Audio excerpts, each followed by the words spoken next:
Segundo aos Tessalonicenses, capítulo 3, na última exposição bíblica, nós chegamos até o versículo 5. Eu vou ler novamente desde o verso 1, só por uma questão de contexto, e eu peço que todos, com muita reverência, atentamente, ouçam a leitura da palavra de Deus. Vamos ler todo o capítulo 3. Finalmente, irmãos, orai por nós, para que a palavra do Senhor se propague, seja glorificada, como também está acontecendo entre vós, e para que sejamos livres dos homens perversos e maus, porque a fé não é de todos. Todavia, o Senhor é fiel, Ele vos confirmará e guardará do maligno.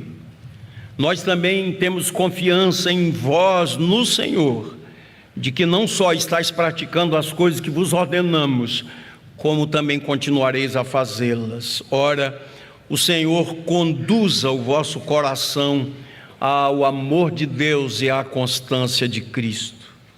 Nós vos ordenamos, irmãos, em nome do Senhor Jesus, que vos aparteis de todo irmão que ande desordenadamente e não segundo a tradição que de nós recebestes, pois vós mesmos estáis cientes do modo porque vos convém imitar-nos, visto que nunca nos portamos desordenadamente entre vós, nem jamais comemos pão à custa de outrem, pelo contrário, em labor e fadiga, de noite e de dia, trabalhamos, a fim de não sermos pesados a nenhum de vós.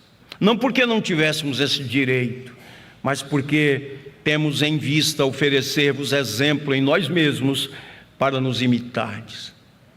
Porque, quando ainda convosco vos ordenamos isto, se alguém não quer trabalhar, também não coma. Pois, de fato, estamos informados de que entre vós há pessoas que andam desordenadamente, não trabalhando, antes se intrometem na vida alheia. A elas, porém, determinamos e exortamos no Senhor Jesus Cristo, que trabalhando tranquilamente comam o seu próprio pão. E vós, irmãos, não vos canseis de fazer o bem. Caso alguém não preste obediência à nossa palavra dada por esta epístola, notai-o, nem vos associeis com ele, para que fique envergonhado. Todavia não considereis por inimigo, mas adverti-o como irmão.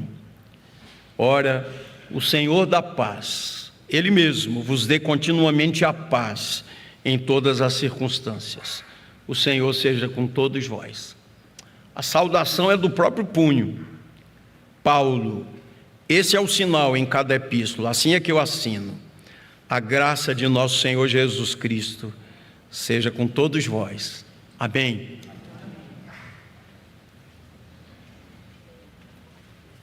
Vamos ainda orar ao Senhor. Ó Deus, aqui estamos na Tua presença santa, poderosa, graciosa. Estamos aqui com a Tua palavra aberta diante de nós. E dá-nos a graça de enxergarmos para além da letra. Dá-nos entendimento. Inclina o nosso coração para só temer o Teu nome. E que as palavras dos meus lábios e o meditar do meu coração sejam agradáveis na Tua presença, Senhor. É assim que oramos no nome de Jesus. Amém. Amém.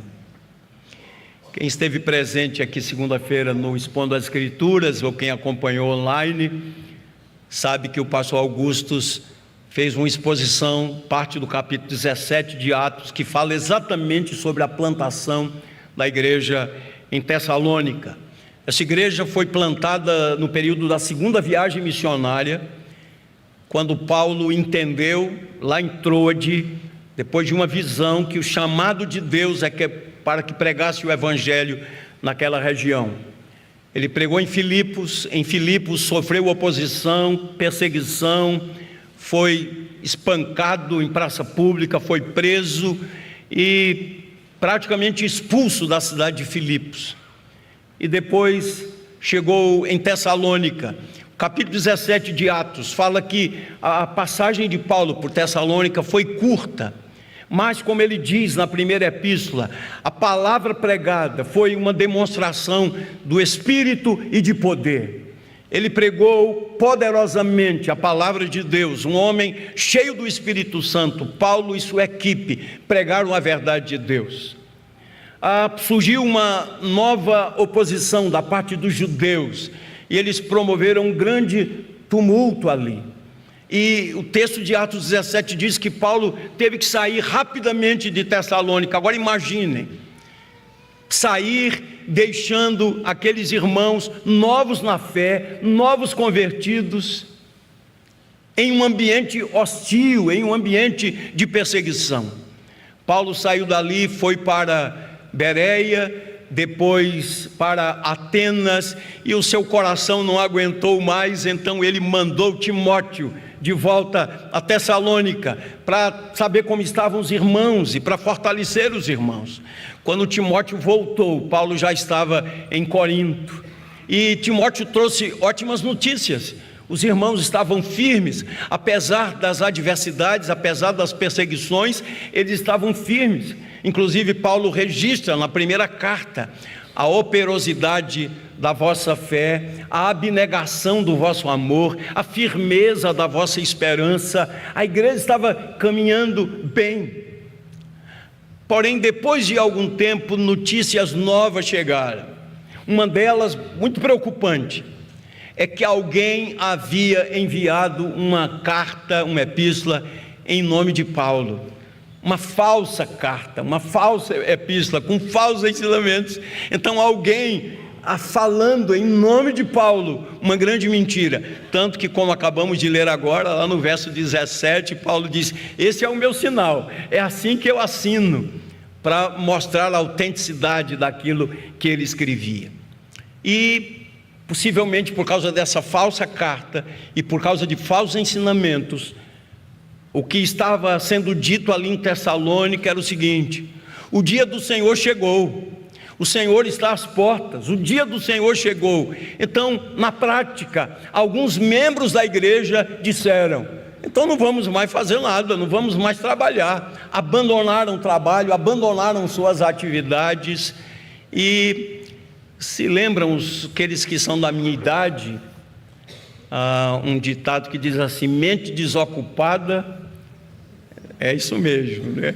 Então estavam eles desocupados, ociosos, e começaram a se intrometer na vida dos outros, e começaram a explorar os outros. Ora, se eles não estavam trabalhando, não tinham o suficiente, então vamos visitar os irmãos. E normalmente quando eles faziam uma visita, chegavam na hora da refeição, né? Geralmente era assim. E essa segunda epístola é para corrigir essas deficiências no que diz respeito à volta do Senhor e uma palavra de disciplina à igreja, especialmente àqueles faltosos. Então, apenas uma síntese para que a gente entre no estudo desta manhã. Queridos, uma pequena observação antes, é que o Evangelho trata das questões do dia a dia. Não basta apenas o assentimento mental, intelectual das verdades. Não é bastante decorar os símbolos de fé, os catecismos maior e breve, ou a confissão de fé. O cristianismo, o Evangelho, trata de questões práticas do dia a dia. É preciso crer no coração, confessar com os lábios, mas é preciso vivenciar. O Evangelho é prático. E o Evangelho muda toda a vida, muda a conduta. Como acabamos de ler, segundo aos Coríntios 5, se alguém está em Cristo, é uma nova criatura, é uma nova criação. Na carta aos Efésios, Paulo diz: aquele que furtava, não furte mais, antes trabalhe com as próprias mãos, para que tenha com que socorrer ao necessitado. Então, o Evangelho é prático, ele muda a vida, muda as prioridades, muda o coração, muda os valores, muda a prática.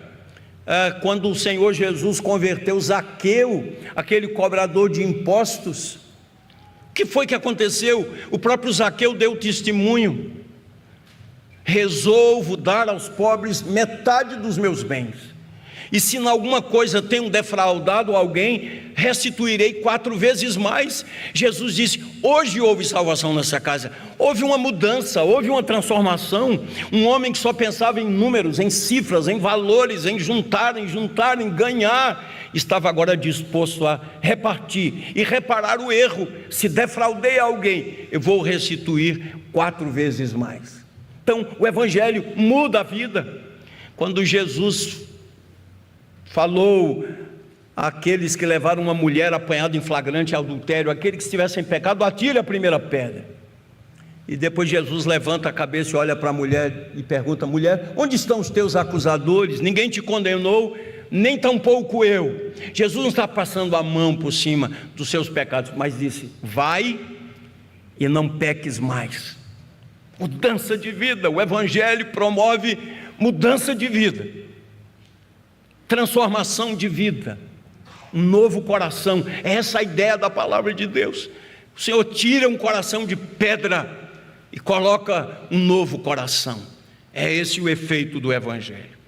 Olhando aqui para essa epístola preciosa, esses 3 capítulos, no primeiro capítulo, Paulo fala sobre as razões pelas quais aqueles irmãos em Cristo estavam sendo perseguidos. Segundo capítulo, ele fala de 2 sinais que antecederão a volta do Senhor: a manifestação do homem da iniquidade, do anticristo, e a apostasia. 2 sinais que antecederão a volta do Senhor. E nesse terceiro capítulo, ele pede oração, ele exorta e ele consola a igreja.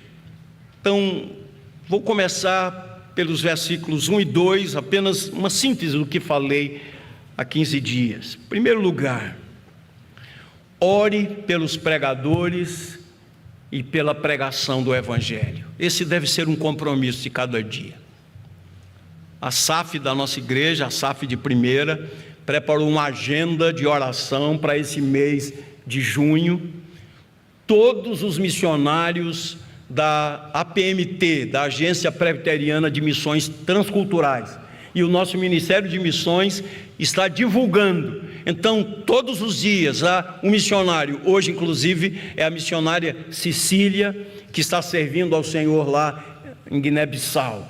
Então, ore por esses missionários, ore pelo avanço da obra de Deus. E veja a instrução da palavra do Senhor aqui nesses 2 versículos. Ore para que a palavra de Deus continue a se espalhar rapidamente. Essa é a ideia que é de correr. É isso que Paulo está dizendo pelo Espírito de Deus, para que a palavra se propague. A ideia é que a palavra se espalhe rapidamente, assim como havia acontecido lá em Tessalônica. Vejam, capítulo 1 da primeira carta, versículo de 8 a 10, eu vou ler na Nova Almeida Atualizada. Porque a partir de vocês, a palavra do Senhor repercutiu não só na Macedônia e na Acaia, mas a fé de vocês, a fé que vocês têm em Deus, repercutiu em todos os lugares, a ponto de não termos necessidade de dizer mais nada a respeito disso, porque no que se refere a nós, as pessoas desses lugares falam sobre como foi a nossa chegada no meio de vocês e como, deixando os ídolos, isso é conversão.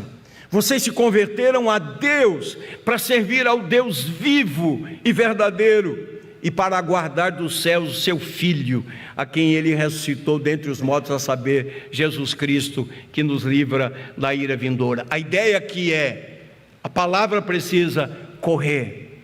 Olhando aqui nosso querido casal missionário, Flávio e Verônica, que tem o coração na obra de Deus, né? Vamos orar pela missão Pioneiros, vamos orar pelas agências missionárias, pelos missionários, pelas igrejas, pelo Ministério de Missões da Primeira Igreja, por todos aqueles que estão no campo, né? Como nosso Iveson lembrou agora na oração que fez, o missionário Francisco, que foi assassinado, né? Lá no Quênia.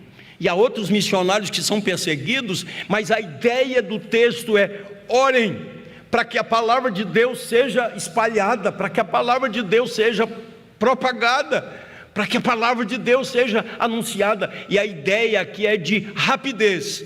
A gente podia pegar uma imagem de um corredor, de um maratonista, por exemplo, que a palavra de Deus se espalhe e ela se propague. É essa a ideia. Segundo, orem para que a palavra de Deus seja glorificada. Preste atenção, pregadores, prestem atenção, pregadores e obreiros. Não são os obreiros, não são os pregadores, mas é a palavra que recebe honra quando alguém é convertido, quando alguém chega ao conhecimento da verdade, quando pessoas são despertadas e são trazidas a Jesus. É a palavra que recebe honra, é o Senhor que recebe honra, não os instrumentos. Então orem para que a palavra de Deus seja glorificada. E quando a palavra de Deus é glorificada? Quando ela é compreendida, quando ela é crida, quando ela é acolhida, quando ela faz parte da vida, quando essa palavra, que é palavra de vida, transforma os corações. Queridos, como nós precisamos orar mais por nossa cidade do Recife, nosso estado de Pernambuco. Nós somos um estado pequeno, 183, 184 municípios, e em alguns desses municípios nós não chegamos, queridos. Nós estamos aqui em Pernambuco há 150 anos. Ore para que a palavra de Deus seja espalhada. E orem por proteção espiritual para todos os obreiros de Deus, todos os missionários, todos os mensageiros. Como diz aqui Paulo, porque a fé não é de todos. Ore por proteção espiritual. O texto está dizendo: existem homens maus e perversos. Satanás, por exemplo, diz Paulo na primeira epístola, barrou o seu caminho, usando homens para impedir que Paulo fosse visitar os Tessalonicenses, pelo menos em 2 ocasiões. O maligno faz isto usando pessoas. Ele pode fazer também através de preceitos legais para tentar amordaçar a igreja. Ore, porque há homens maus e perversos. Satanás é capaz de usar pessoas para embaraçar o trabalho de evangelização. Lembrando que a nossa luta não é contra a carne nem contra sangue, mas contra os principados e potestades. É uma luta espiritual. E nós precisamos levar a sério a vida de oração, queridos. E é essa a instrução da palavra de Deus. Ore para que a palavra de Deus seja espalhada rapidamente. Ore para que a palavra de Deus seja glorificada. Ore por proteção espiritual, porque a fé não é de todos. Segundo lugar, uma palavra de encorajamento, versículos de 3 a 5. Olhe o trocadilho que Paulo faz aqui. A fé não é de todos, mas no verso 3, mas o Senhor é fiel. Ele os fortalecerá e guardará do maligno. Temos confiança no Senhor quanto a vocês, de que não só estão praticando as coisas que lhes ordenamos, como também continuarão a fazê-las. Que o Senhor conduza o coração de vocês ao amor de Deus e à perseverança de Cristo. Aqui, possivelmente, temos um trocadilho proposital. Palavra fé, na língua grega, pistis, e a palavra fiel, pistos. Quando estava estudando, estava lembrando do querido pastor e professor que marcou tantas gerações, pastor Francisco Leonardo. Ele nos ensinou, ele nos pastoreou, ele não apenas expressou conhecimento, mas vida, ele nos pastoreou. Todos os que foram alunos do pastor Francisco Leonardo ali no seminário, lembram-se especialmente dessa palavra pistos. Quando íamos fazer prova dele, e as provas dele eram provas pesadas, né? Ele dizia lá: antes de colocar sua assinatura, coloque aí pistos, quer dizer fiel. Eu me lembro de ocasiões, estudamos muita matéria, muita coisa, estávamos ali meio receosos antes da prova, e sabe o que ele fez em algumas ocasiões? Morávamos lá no seminário. Vá para o seu quarto e faça a prova lá no seu quarto. Ele diz assim: se você não for fiel para fazer uma prova no seu quarto, você não pode pastorear a igreja de Deus. Fidelidade. Olha o trocadilho que Paulo faz aqui. A fé não é de todos, a pistis não é de todos, mas Deus é pistos, Deus é fiel. Louvado seja o nome do Senhor. E aqui há uma palavra de consolo: Deus é fiel. E quando nós lemos a palavra de Deus e lemos sobre a salvação, a palavra diz que Ele nos amou, Ele nos escolheu antes da fundação do mundo, Ele nos salvou pela pregação do Evangelho, Ele está nos santificando e haverá de nos glorificar. Ele é fiel. Aquele que começou a boa obra em vós, há de cumpri-la até o dia de Cristo Jesus. Então, Paulo está dizendo aqui: há homens maus, perversos, a fé não é de todos, mas o Senhor é fiel. Ele é escudo protetor contra o maligno. Jesus nos ensinou a orar: não nos deixes cair em tentação, mas livra-nos do mal. E o mal aqui é personificado: livra-nos do maligno. O Senhor é quem nos livra do maligno. Queridos, todo aquele que foi alcançado pelo Evangelho está guardado pelo Senhor, como João escreveu, primeira carta de João 5,18. O que é do Senhor, verdadeiramente do Senhor, não vive na prática do pecado, e o maligno não lhe toca. Essa é uma afirmação poderosa e contundente da palavra de Deus. Ele nos guarda das ciladas do maligno. A ideia é: o Senhor nos fortalecerá e nos guardará do maligno. E aqui Paulo manifesta uma confiança nos irmãos, mas ele faz questão de dizer: essa confiança é no Senhor, por causa do Senhor, pela graça do Senhor, pelo poder do Senhor. Nós cremos que vocês ouvirão a nossa exortação, como vocês já têm feito e continuarão a fazer. É Deus mesmo quem conduz a igreja à constância e à firmeza. Vire uma página aí, 1 aos Tessalonicenses 5,24, que diz: fiel é aquele que o chama, o qual também o fará. É Deus quem nos conduz à constância e à firmeza. Louvado seja o nome do Senhor. Terceiro lugar, queridos, versículos de 6 a 15, Paulo está falando sobre disciplina na igreja. Nós vivemos em uma época onde as igrejas estão, infelizmente, se adaptando ao mundo. A igreja que deveria influenciar o mundo está sendo influenciada pelo mundo, e que Deus nos guarde.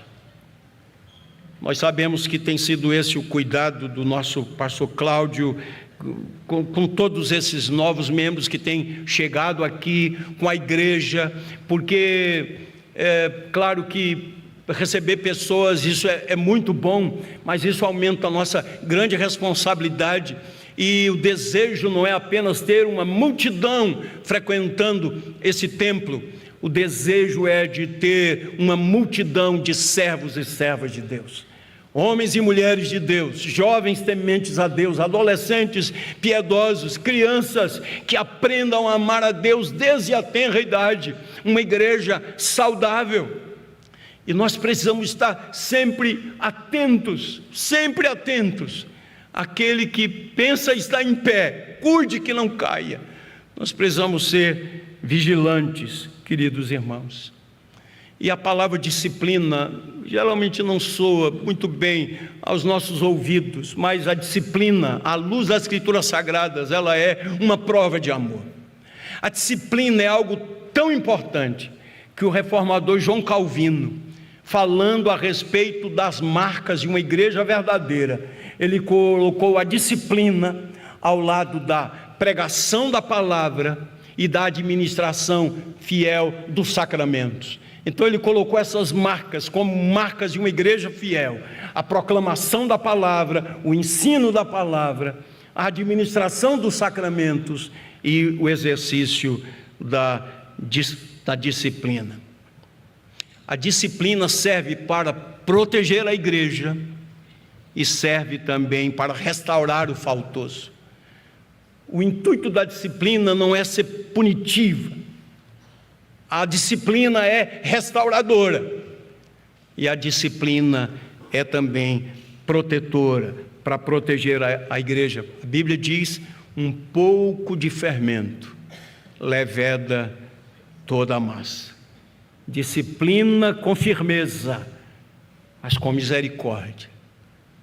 O propósito é que o faltoso seja quebrantado, arrependido, e que ele volte à comunhão. Agora, é importante que a gente olhe para os leitores originais da epístola. Quem eram os faltosos? E nós olhamos aqui versículos 6, 7 e 11. Olhem comigo aí. Irmãos, em nome do nosso Senhor Jesus Cristo, ordenamos a vocês que se afastem de todo irmão que vive de forma desordenada e não segundo a tradição que vocês receberam de nós, porque vocês mesmos sabem como devem nos imitar, visto que nunca vivemos de forma desordenada quando estivemos entre vocês. E o verso de número 11: pois de fato ouvimos que há entre vocês algumas pessoas que vivem de forma desordenada, não trabalham, mas se intrometem na vida dos outros. Então, na verdade, o que o texto está dizendo aqui é que eles tinham deixado de trabalhar, não porque não houvesse trabalho. Na verdade, eles não queriam. A ideia do texto é: eles não queriam trabalhar. Essa é a ideia. E aqui nós aprendemos, queridos, uma lição importante. Um ensino defeituoso, ou uma doutrina defeituosa, ou uma teologia defeituosa, traz como consequência a vida defeituosa. O fundamento da ética é a doutrina, é o bom ensino. Por isso essa igreja, pela graça e misericórdia de Deus, enfatiza a exposição bíblica.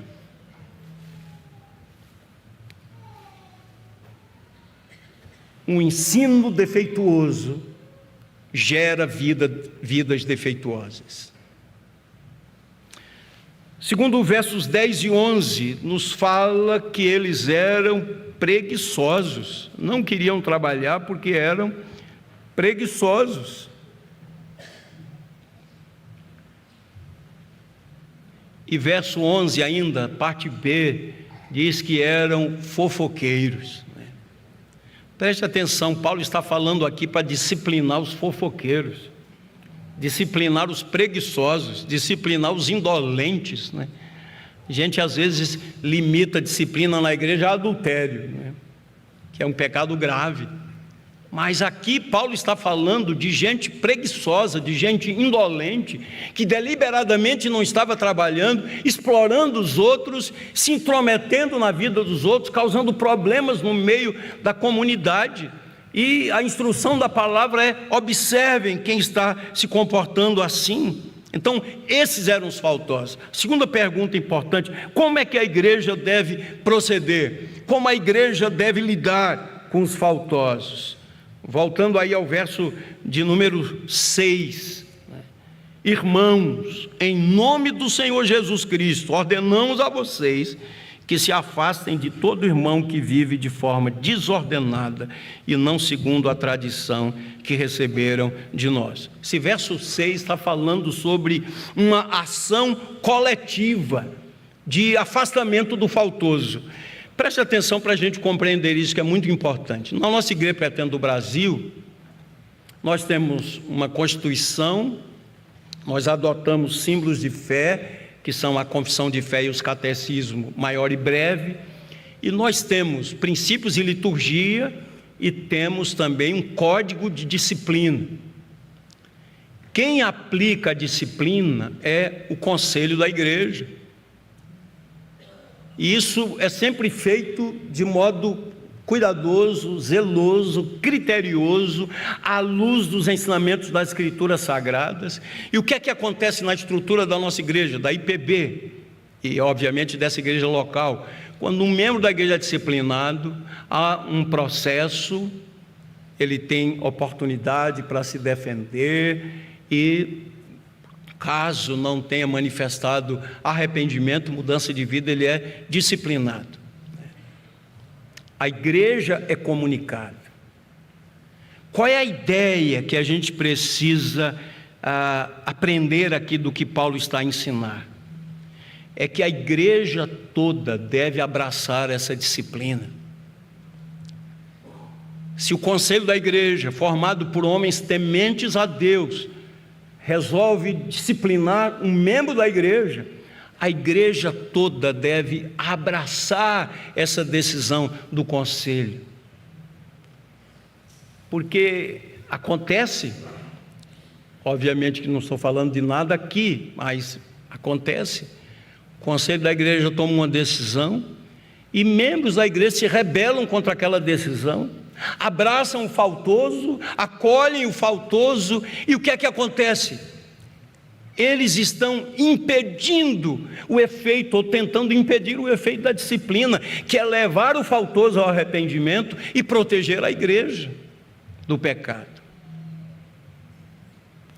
Verso 14 fala algo mais, não apenas uma ação coletiva, mas o verso 14 fala: caso alguém não obedeça a nossa palavra dada por esta carta, vejam de quem se trata e não se associem com ele, para que fique envergonhado. Mas olha o verso 15: contudo, não o tratem como inimigo, mas admoestem-no como um irmão. Ou seja, a ideia é conduzir o faltoso ao arrependimento, a ideia é de firmeza, mas firmeza de misericórdia.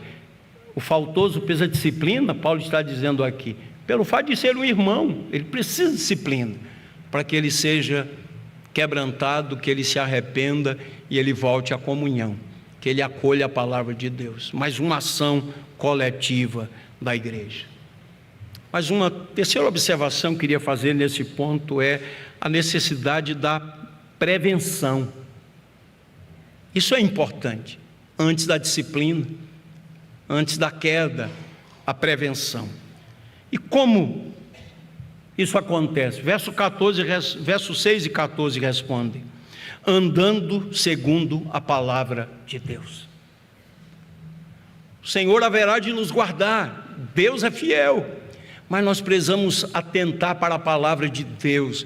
Uma ênfase que tem sido dada aqui constantemente na igreja, a respeito das disciplinas espirituais, dos meios de graça. O membro da igreja precisa se apropriar dos meios de graça, e escute isso com atenção.